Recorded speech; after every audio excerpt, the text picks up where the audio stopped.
Good afternoon class. Today we are going to start our new chapter, that is the power series chapter.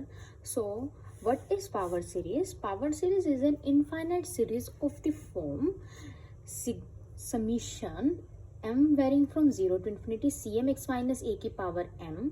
जब हम यहाँ पर m की value put करेंगे 0 to infinity तक है, m को हम टर्न बाय टर्न पुट करते हैं. m को यहाँ 0 पुट करो, यहाँ भी 0, x माइनस a की पावर 0, किसी की पावर 0 1 होता है, c नॉट बच जाएगा. अब यहाँ पर m को 1 पुट करेंगे, x माइनस ए की पावर 1, तो plus c1 x minus a, m को 2 पुट करेंगे, plus c2 x minus a whole square, plus c3 x minus a whole cube, plus and so on, where c0, c1, c2, c3 all are coefficient and variable x and a are real number. Here we have variable x and a जो है इसमें a's हैं, ये सारे real number है. The constant a is called the centre of the power series. Constant a क्या कहलाता है? सेंटर कहलाता है. इफ a इज 0 यानी कि सेंटर 0 है, x माइनस 0, x बच जाएगा.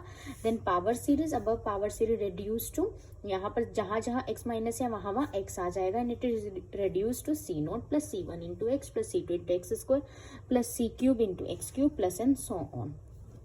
So this is about the power series expansion. We can expand it in this form.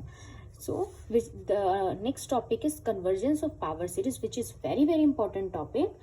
So what we are going to discuss about its convergence. Let हम SN लेते हैं. देखिए class, पहले इसको ना एक छोटे से एग्जाम्पल से समझते हैं कि what do you mean by series and what do you mean by sequences.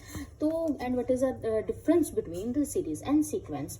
Suppose I have a series I have a sequence of the natural number. Sequence of natural number, you know that natural number starts from 1.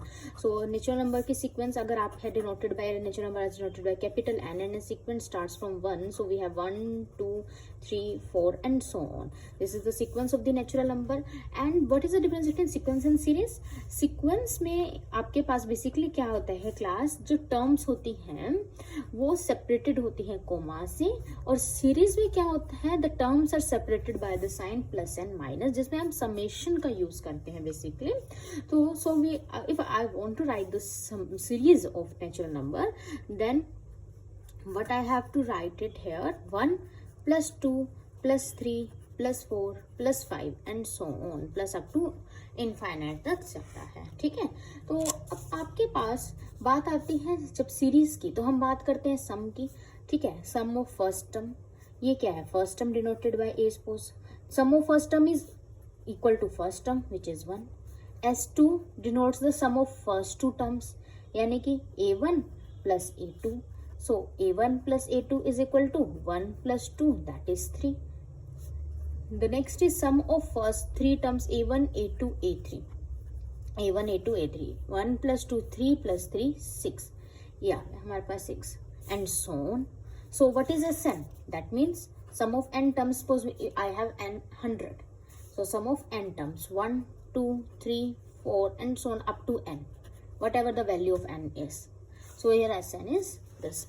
So for S1, I have S1 is equal to first term 1, S2 is equal to 3, and sum of first two terms, that means A1 plus A2.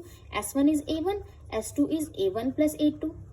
So if the sum is given, sum of first term is 1, sum of first two terms yani A1 plus A2 is 3, and we need to find, since sum of first term is A1, so I know the first term of the sequence, or you can say series.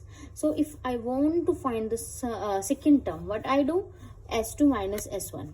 तो हम यहाँ पर क्या करेंगे, 3 minus, basically 3 minus 1, 3 minus 1 2 आ जाएगा. This is our second term of the sequence, 1 plus 2 1 2.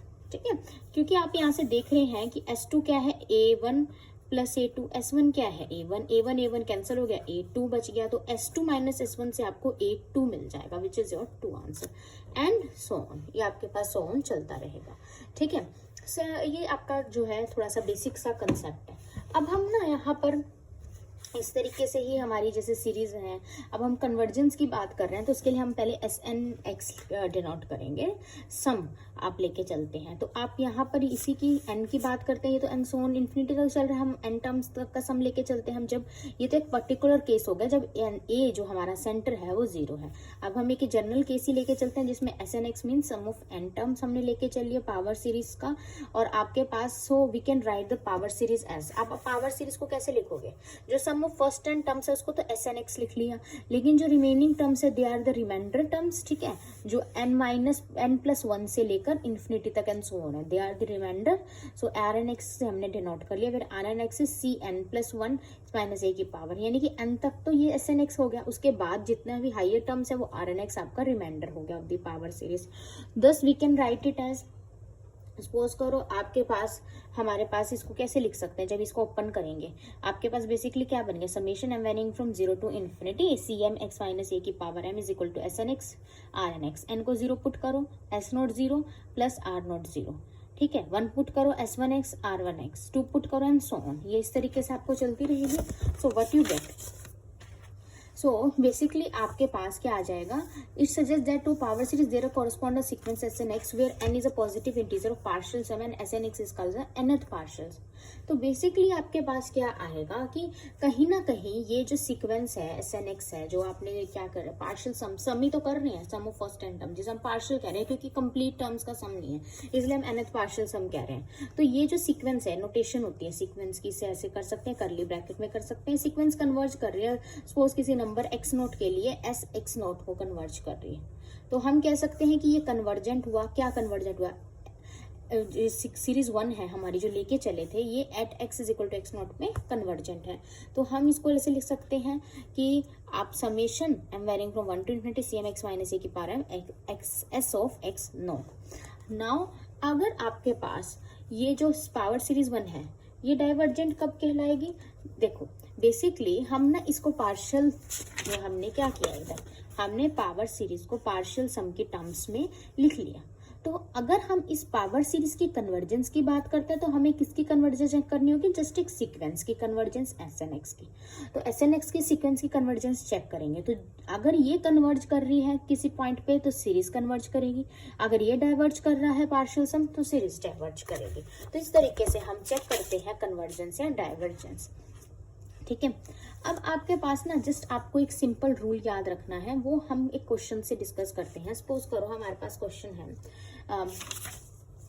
1 over summation, इधर से ही देख लेते हैं, ये हमारे पास क्वेश्चन है summation m varying from 0 to infinity 3m factorial by m factorial whole cube into x की पावर m, ये समेशन है, मतलब ये हमारे पास क्वेश्चन है। देखिए क्लास, यहाँ पर हमारे पास सपोज करो हमें इसका रेडियस ऑफ कन्वर्जेंस निकालना है इस सीरीज का, तो हम क्या रूल अप्लाई करते हैं, हम रूल अप्लाई करते हैं 1/r limit 1/r is equal to limit m approaches to infinity Cm+1/Cm modulus. तो हम यहाँ पर Cm+1 निकालेंगे, तो यहाँ पर ये Cm दिया हुआ है, हम Cm+1 निकालेंगे, Cm+1/Cm निकालेंगे बेसिकली। तो यहाँ पर m की जगह m+1 रिप्लेस कर देंगे, तो ये आ जाएगा m की जगह m+1 आ जाएगा, ये फैक्टोरियल आ गया यहाँ से। अब यहाँ पर क्या आ जाएगा, m की जगह m+1 आ जाएगा, ये फैक्टोरियल यहाँ से आ गया, होल क्यूब आ गया, और यहाँ से x की पावर में m+1 आ जाएगा बाय Cm, तो ये आ जाएगा 3m factorial by m factorial whole cube आ जाएगा यहाँ से, ठीक है। तो अब यहाँ से क्या करना है, ये क्या बन गया बेसिकली न्यूमरेटर में इधर 3m+3 बन गया ना, तो यहाँ से आ गया 3m+3 factorial m+1 factorial whole cube, x की पावर m+1 को ब्रेक कर सकते हैं, एक्स की पावर m इंटू एक्स की पावर 1 में बेस में पावर ऐड होकर यही आ जाएगा। ऐसे ही इधर आपके पास 3m factorial by m factorial whole cube, ये एज इट इज। अब देखिए क्लास, यहाँ पर ओपन कीजिए 3m+3, एक कम n फैक्टोरियल कैसे ओपन होता है, n एक कम n-1 n-2 and so on 3 2 1 ऐसे ही ओपन होता है। अब देखिए एक कम हो गया इसका 3m+3 -1, एक कम हो गया, कितना रह गया 3 - 1 2, 3m+2 3m+1 3m, ये रह गया, ठीक है, factorial as it is into आपके पास ये इधर चल रहा है, इधर डिवाइड में क्लास चल रहा है, एक्स की पावर m चल रहा है।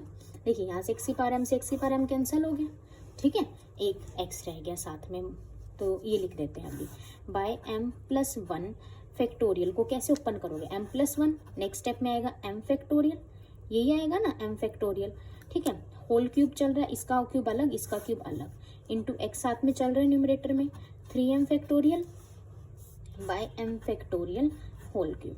ये क्लास यहाँ से ये कैंसिल हो गया और ये ऐसे कैंसिल हो गया। तो क्या बचा आपके पास, सिर्फ न्यूमरेटर में टर्म्स बची 3m plus 3, 3m plus 2, 3m plus 1 by m plus 3 whole cube into x चल रहा है। ठीक है, ये 1/r आ गया। अब यहाँ पर m को इन्फिनिटी अप्रोच कराने के लिए हम क्या करते हैं, देखो इधर से क्लास अब 3 कॉमन ले लो, 3 कॉमन ले लो, क्या बचेगा m प्लस 1 बचेगा, इधर m 3m प्लस 2 है, इधर 3m प्लस 1 है, डिवाइडेड बाय 3 कॉमन ले लिया, m प्लस 1 का होल क्यूब आ गया इंटू एक्स। ठीक है, ये कैंसिल हो गया यहाँ से। ठीक है, तो ये आपके पास आ गया, क्या आ गया यहाँ से कि ये इक्वल हो गया 3 into 3m plus 2 into 3m plus 1 divided by m plus 1 की पावर 2 इंटू एक्स। ये आ गया आपके पास। अब आप क्या करो, न्यूमरेटर से m कॉमन ले लो। m अगर आप न्यूमरेटर से कॉमन ले लोगे, इस ब्रैकेट से कॉमन ले लो, ठीक है, और इधर से भी, तो m स्क्वायर हो जाएगा और इधर क्या बचेगा 3m प्लस 2 बाय m बचेगा, इधर क्या बचेगा 3 प्लस 1 बाय m बचेगा। ऐसे ही इधर m स्क्वायर बाहर आ जाएगा, क्या बचेगा 1 प्लस 1 बाय m का होल स्क्वायर। ये कैंसिल हो गया यहाँ से।